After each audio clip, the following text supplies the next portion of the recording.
رسول اللہ صلی اللہ علیہ وسلم نے فرمایا، 3 آدمی چل رہے تھے کہ بارش نے انہیں آ لیا اور انہوں نے مڑ کر پہاڑ کی غار میں پناہ لی۔ اس کے بعد ان کے غار کے منہ پر پہاڑ کی ایک چٹان گری اور اس کا منہ بند ہو گیا۔ اب بعض نے بعض سے کہا کہ تم نے جو نیک کام کیے ہیں ان میں ایسے کام کو دھیان میں لاؤ جو تم نے خالص اللہ کے لیے کیا ہو، تاکہ اللہ سے اس کے ذریعے دعا کرو، ممکن ہے وہ غار کو کھول دے۔ اس پر ان میں سے ایک نے کہا، اے اللہ، میرے والدین تھے اور بہت بوڑھے تھے اور میرے چھوٹے چھوٹے بچے بھی تھے۔ میں ان کے لیے بکریاں چراتا تھا اور واپس آ کر دودھ نکالتا تو سب سے پہلے اپنے والدین کو پلاتا تھا، اپنے بچوں سے بھی پہلے۔ ایک دن چارے کی تلاش نے مجھے بہت دور لے جا ڈالا، چنانچہ میں رات گئے واپس آیا۔ میں نے دیکھا کہ میرے والدین سو چکے ہیں۔ میں نے معمول کے مطابق دودھ نکالا، پھر میں دوہا ہوا دودھ لے کر آیا اور ان کے سرہانے کھڑا ہو گیا۔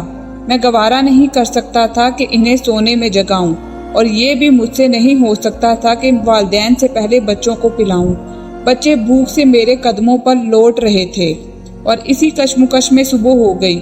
پس اے اللہ، اگر تیرے علم میں بھی یہ کام میں نے صرف تیری رضا حاصل کرنے کے لیے کیا تھا تو ہمارے لیے کشادگی پیدا کر دے کہ ہم آسمان دیکھ سکیں۔ اللہ تعالیٰ نے دعا قبول کی اور ان کے لیے اتنی کشادگی پیدا کر دی کہ وہ آسمان دیکھ سکتے تھے۔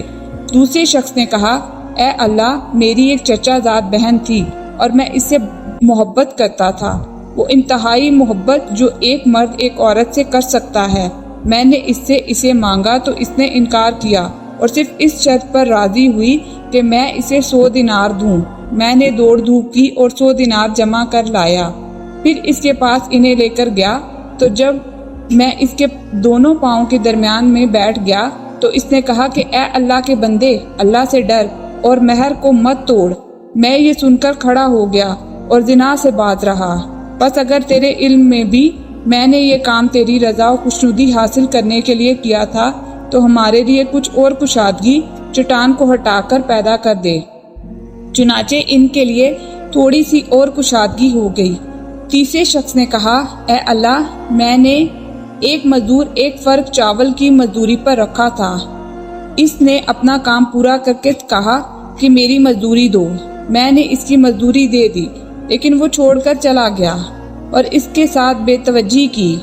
میں اس کے اس بچے ہوئے دھان کو بوتا رہا اور اس طرح میں نے اس سے ایک گائے اور اس کا چرواہا کر لیا۔ پھر جب وہ آیا تو میں نے اس سے کہا، یہ گائے اور چرواہا لے جاؤ۔ اس نے کہا، اللہ سے ڈرو اور میرے ساتھ مذاق نہ کرو۔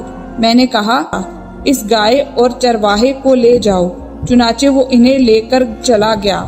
بس اگر تیرے علم میں بھی میں نے یہ کام تیری رضا و خوشنودی حاصل کرنے کے لیے کیا تھا تو چٹان کی وجہ سے غار سے نکلنے میں جو رکاوٹ باقی رہ گئی ہے اسے بھی پوری کھول دے۔